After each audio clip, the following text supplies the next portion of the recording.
think that it's fair to say that Ohio State just hasn't been tested yet.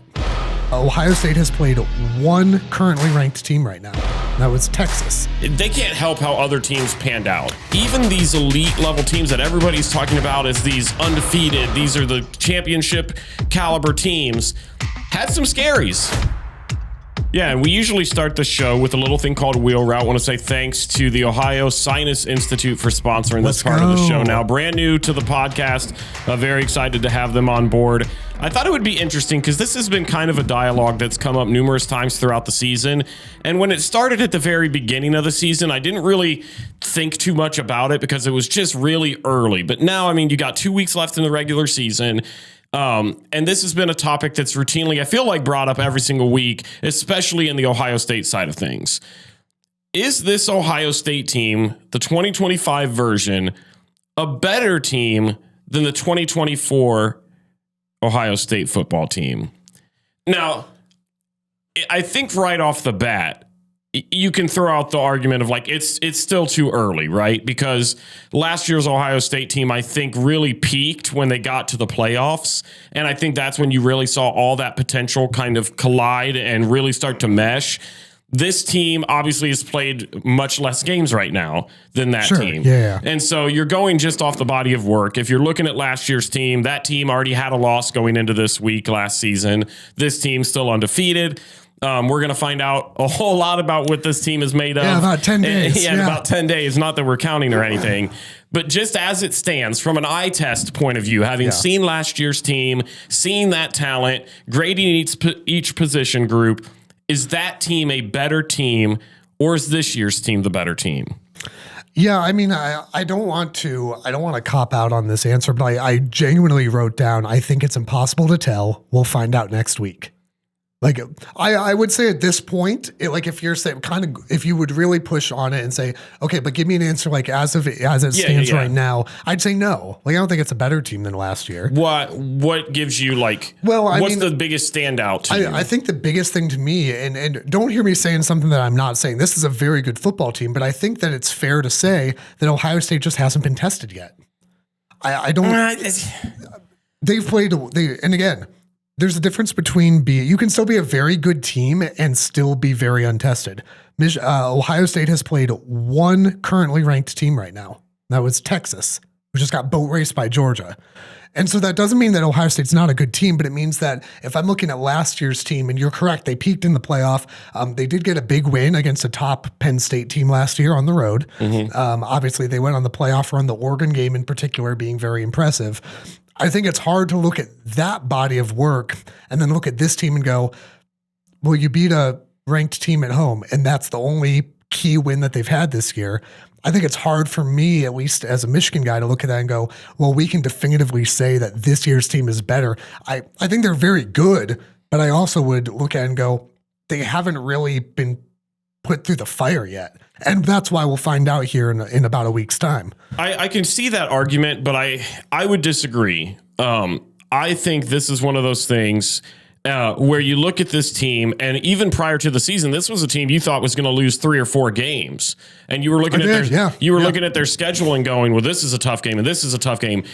They can't help how other teams panned out. And I think, and not that that's a cop-out. I'm mostly talking about like a Texas who is obviously still ranked, but just lost to a good Georgia team. You're looking at a Penn State who has just collapsed. You're looking at Washington, who had a weird loss against Wisconsin that I don't think anybody, even Wisconsin fans, thought would happen. You're looking at an Illinois that was a top-ranked team that now is exactly who we thought they were. And I'm not saying that based on like, all you can do, we agree on this part. Like, all you can do is play who's on your schedule. Well, you can't determine which teams are going to be good which years. I'm just saying that there's not enough body of work against top teams for me to look at this and go, well, that win against 8-3 Texas or 7-3 Texas at home by a touchdown, that means that they're a better team this year. I just don't think. But here's my argument for that, because typically I really would probably side with you on that. Here's where I think the difference for me is. And I think I kind of brought it up last week when we were talking about how Ohio State hasn't really had to face some adversity yet this season. Sure, you had the Texas game that I think was, without a doubt, probably the toughest, closest game. I mean, it obviously was the closest game. But you're looking at this team, And you look across college football, look at this past weekend. Look at last weekend. Texas A&M, a great example this last week. Indiana the week before. Yep. Even these elite level teams that everybody's talking about as these undefeated, these are the championship caliber teams, had some scaries against some teams that they shouldn't have had some scaries against. I don't disagree And so with I'm that. looking at this Ohio State team, and you might look at their schedule and go, well, Penn State didn't pan out how we thought. Illinois didn't pan out how we thought. Texas and Washington didn't pan out how we thought. But they've boat raced every one of those teams outside of Texas. And I think, and as we get ready to break down Ohio State further, when we talk UCLA and Rutgers, I'll speak a little bit more on this. But it feels like every single season, these elite level teams that we talk about, I would even say Alabama. I talked Alabama up for a while, and then they just went out there and lost this past weekend. Yeah, that gets real interesting, by the way, coming down to the Iron Bowl. But you look at these teams, and even the best teams have these dud games against teams. I would say Northwestern Michigan this past weekend was one. Purdue, Michigan was one. Purdue, Michigan, yes. Northwestern, no, because we not quite in that way, but we predicted that. But I'm just saying, my point still stands. I think that every team has thrown out and I would say that is one area that I would agree with you on, is that Ohio State has not played with their food yet. Maybe like in a substantial way, right? So like the Ohio game for a bit there, they did. I don't think watching that. But I don't think it was a substantial. It wasn't playing with your food the way Michigan played with Purdue. No, and I think or A&M in South Carolina. It's like how you've described it. There are times where you watch a game and it's, this is annoying to I'm in danger. Ohio State has had a few, this is annoying because we should be destroying this team. We've clearly been outplaying them, but never once. There's not been a game this season other than Texas, which was week 1, which is almost a forgivable kind of game because it's Julian Sain's first start. It's week 1, so there's always a little bit of that. I'm looking at this team, and I'm not going to sit here and say that I'm sold that they're a better team than last year, but I think they're a more well-rounded team, at least defensively.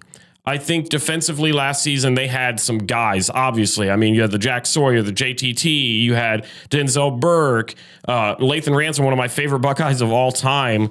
Hey, mine too. I wonder why. Mine too. And so I look at these guys and I go, okay, when this year we still have Caleb Downs. Arvell Reese has been just an absolute stud of a player. Really, really good. The defensive line has impressed me. I was a huge fan of Caden Curry last season, and he's really stepped into his own. Caden McDonald has been good. Sonny Styles has stepped into his role. Some of these younger guys, Jermaine Matthews, Davison Igbinosun now stepping into a more leadership role. They've all played a great part. Where I think it gets a little bit dicey for me is the running back room. To me, last year's team leaps and bounds. I mean, it's just not even close. I think that's the biggest difference. Of every single position group between last year's team and this year's team is the biggest advantage for the Buckeyes. The receiver room, I know people have questioned, is last year's better. I mean, you had Ibuka, you still had Carnell Tate. This year feels better, which is weird to say. And I think it's because it feels a lot more like they're taking the deep shot that I think Buckeye fans have wanted for a long time. Well, they've in recent weeks, and again, forgive my voice, but in recent weeks, like they've opened up the playbook quite a bit. And I mean, listen, the question is not, is Ohio State good? Yes. Yeah. The question isn't even, and I'll say this as the Michigan guy, the question isn't even, is Ohio State the #1 team in the country? Yeah. Like, and I had questioned a couple weeks ago, I felt like A&M actually might have been a better team than Ohio State, Indiana. That clearly has been proved. And again, credit A&M for making the comeback, but you should never have been in that position. No, not at all. And so, like, the question isn't, is Ohio State good? It's who's better last year, this. I genuinely with you. I think we can at least agree on this. We will not have any definitive evidence until Ann Arbor I in think a week. my initial gut says this year feels slightly better, but they're going to have to prove it just like last year's. Last year, I think on paper had a really, really talented team, but I think right now I'm probably putting Sayin over Will Howard, which says a lot because I respect Will Howard a ton. I think I give the running back room edge to last year. I think I give the wide receiver room an edge this year. Tight end room, I think I give it to this year. I think when you look at the O-line, it's this year. Defensively, I think across the board, it's probably this season. A couple of weeks ago, I compared Caden McDonald and Caden Curry to JTT and Jack Sawyer through, I think, 7 games, and they had outperformed those guys. Well, that's because JTT only showed up against Penn State. Against Penn State. That's why. But, and also in the playoffs, though. I mean, in the playoffs is where they really started to kind of become a destructive force. The beautiful thing about all this, dude, is that none of this matters when they play Michigan. The Rivalry Podcast is part of the Varsity Network from Learfield and the River Podcast Network from River Radio Ministries. New episodes out every Monday. Be sure to subscribe, rate, and review wherever you're listening right now, and follow on social media at RivalPod and RivalPod.com. And if you like what you hear, share with a friend so they can listen too.